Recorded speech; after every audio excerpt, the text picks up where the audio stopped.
How to make a software or a program? To make a software or program, firstly we need an IDE, integrated development environment software, like Turbo, CodeBlocks, etc. Software या फिर programme बनाने के लिए सबसे पहली requirement है हमारे पास IDE की। आईडीई का मतलब होता है इंटीग्रेटेड डेवलपमेंट इन्वायरमेंट सॉफ्टवेयर।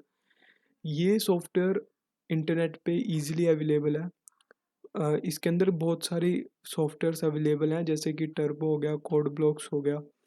ये सॉफ्टवेयर्स आपको हेल्प कर सकते हैं प्रोग्रामिंग में। आप इसके अंदर प्रोग्राम लिख सकते हैं और फिर उसके बाद उसको एग्जीक्यूट कर सकते हैं। This tool provide the user interface with compiler to create compile and execute C program. ये जो टूल है, ये एक टूल है, मतलब कि ये हमारे पास सबसे पहली रिक्वायरमेंट है। आपको सी प्रोग्रामिंग आती हो चाहे ना आती हो, लेकिन हमारे पास जो टर्बो और कोड ब्लॉक्स जैसे सॉफ्टवेयर्स होंगे तभी आप उसके अंदर प्रोग्रामिंग कर सकते हैं। तो ये जो टूल्स हैं ये आपको एक इंटरफेस प्रोवाइड करते हैं between the human and computer hardware. So ये प्रोवाइड करते हैं user interface and compiler to create compile and execute the programme.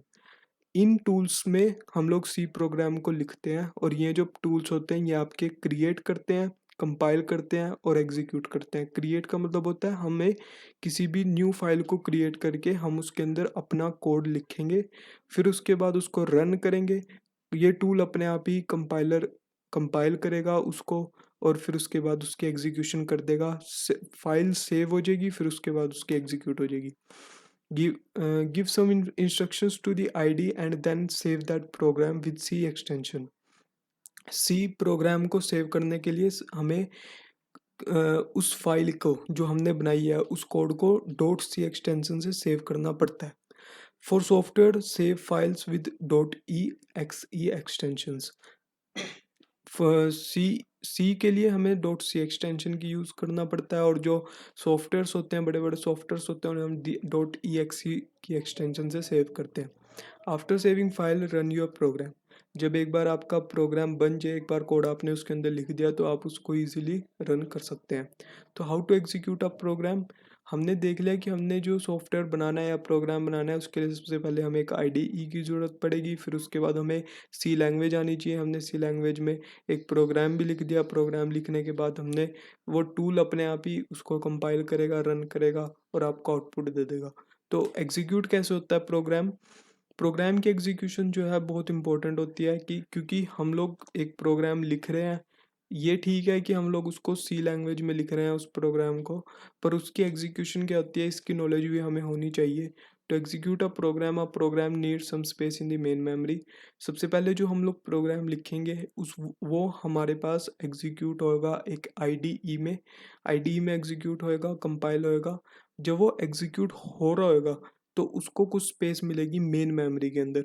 Main memory जो होती है वो टेम्परेरी स्टोरेज ऑफ मेमोरी होती है, उसे हम रैम भी कहते हैं। उस रैम के अंदर उसको कुछ थोड़ी सी स्पेस मिलेगी। जब हम लोग उसको प्रोग्राम हमने लिख लिया, बना लिया, हमने उसको रन कर लिया। रन करने से पहले हम लोग उसे सेव करते हैं। वो जो सेव होता है वो हमारे पास एक परमानेंट स्टोरेज होती है हार्ड डिस्क के अंदर।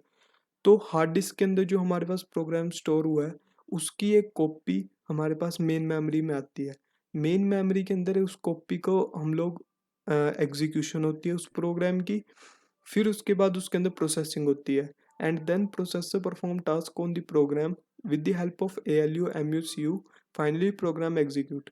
फिर हमारे पास प्रोसेसिंग होती है। प्रोसेसिंग में हमारे पास जितने भी अर्थमेटिक लॉजिकल यूनिट है, मेमोरी यूनिट है, कंट्रोल यूनिट है, उनकी हेल्प से हम लोग उसको एग्जीक्यूट करते हैं। Finally the program executed and gives the specific output according to the instructions.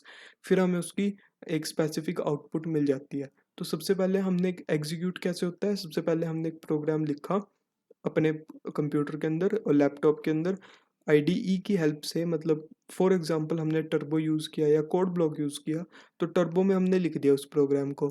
हमने प्रोग्राम की एक फाइल क्रिएट करी, न्यू पे गए, फाइल क्रिएट करी, लिखा उस प्रोग्राम को, उसको हमने सेव किया। वो जो सेव होएगा वो आपकी हार्ड डिस्क में सेव हो जाएगा। फिर हम उसके बाद उसको रन करते हैं। रन करेंगे तो उस हार्ड डिस्क से उस प्रोग्राम की एक कॉपी आपकी मेन मेमोरी में आएगी।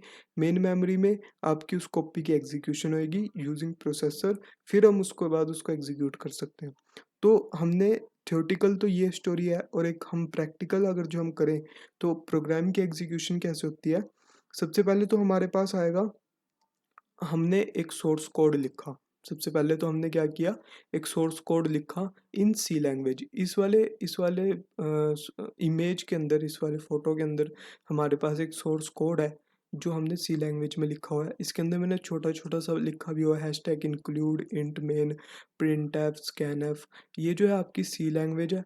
इस सी लैंग्वेज को हम सोर्स कोड भी कहते हैं। इस सोर्स कोड को हमने लिखा है, हमने ये कंप्यूटर के अंदर लिखा है with the help of IDE और कंपाइलर हेल्प से। जैसे हम टर्बो यूज़ कर रहे हैं उसकी हेल्प से हम लोग इस सोर्स कोड को, ये एक ह्यूमन लैंग्वेज है, हम इसको ईजिली समझ पा रहे हैं पर इसको कंप्यूटर नहीं समझ सकता, तो हम इसको कन्वर्ट करेंगे अपनी मशीन लैंग्वेज में, यानी कि ऑब्जेक्ट कोड के अंदर। अब ये जो है वो आपके ऑब्जेक्ट कोड के अंदर कन्वर्ट हो गया, यानी कि 0 और 1 की फॉर्म में कन्वर्ट हो गया with the help of compiler and IDE। Compiler जो होता है वो मैंने पिछली वीडियोस में बहुत एक्सप्लेन किया हुआ है, IDE जो है मैंने वो एक्सप्लेन कर चुका हूँ। तो अब हमने इसको ऑब्जेक्ट कोड में कन्वर्ट कर चुके हैं हम लोग। तो सबसे पहले हमने कोड लिखा, उसके बाद हमने उसको IDE में लिखा, उसके बाद हमने इसको सेव किया, सेव करने के बाद कंपाइलर ने इसको कन्वर्ट कर दिया। अब हमने सेव करने के बाद ये हमारे पास एक हार्ड डिस्क है। हार्ड डिस्क एक नॉन वोलेटाइल मेमोरी होती है। नॉन वोलेटाइल का मतलब है कि इसके अंदर हमारे पास जो डेटा है वो स्टोर रहता है, परमानेंट स्टोरेज होती है। इसके अंदर हमने जो डेटा है, हमारा ऑब्जेक्ट कोड है, उसको हमने स्टोर कर दिया, ये परमानेंट स्टोरेज है। फिर जैसे ही हम लोग इसको एग्जीक्यूशन के लिए कॉल करेंगे तो हमारे पास इसकी एक कॉपी, इस मेमोरी के अंदर जो कॉपी है वो हमारे पास आएगी, वो रैम के अंदर हमारे पास स्टोर हो जाएगी। रैम के अंदर इसकी कॉपी आएगी। ऐसा नहीं है कि यहाँ से डिलीट होके, मतलब हार्ड डिस्क से डिलीट होके रैम के अंदर पूरा का पूरा प्रोग्राम ट्रांसफ़र हो गया, उसकी सिर्फ एक कॉपी आएगी, क्योंकि रैम हमारे पास एक रीड रैंडम एक्सेस मेमोरी होती है जो वोलेटाइल होती है, मतलब इसके अंदर डेटा परमानेंट स्टोरेज में नहीं रहता। अगर रैम से डेटा चला जाता है तो आपके पास हार्ड डिस्क में वो डेटा स्टोर रहता है। तो ये एक सेफ हैंड होता है इस प्रोग्रामिंग में। तो हमारे पास रैम के अंदर डेटा आया, डेटा आने के बाद हमने इसके अंदर जो है प्रोसेसिंग होएगी with the help of processor. ये हमारे पास एक प्रोसेसर है जिसके अंदर मेमोरी यूनिट है, कंट्रोल यूनिट है, ALU है, अर्थमेटिक लॉजिकल यूनिट है। मेमोरी यूनिट जो होती है उसके अंदर रैम होती है, रोम होती है, CPU होती है आपका रीड इंस्ट्रक्शंस। कंट्रोल यूनिट हमारी रीड करेगा इंस्ट्रक्शंस को। Arithmetic logical unit logical calculations करेगा। फिर एक स्पेसिफिक आउटपुट जो होती है वो हमारे पास आती है। तो स्टेप्स फॉलो होते हैं इसके अंदर कि सोर्स फाइल्स कन्वर्ट होती है आपकी ऑब्जेक्ट फाइल के अंदर with the help of integrated development environment. फिर उस ऑब्जेक्ट फाइल को हम लोग सेव करते हैं हार्ड डिस्क के अंदर।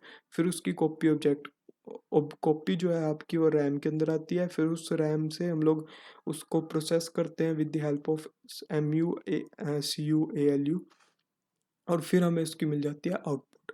तो ये होता है आपका एग्जीक्यूशन ऑफ द प्रोग्राम। और हमारे पास सॉफ्ट नेक्स्ट लेक्चर के अंदर मैं एक सैम्पल प्रोग्राम बना के दिखा दूंगा आपको।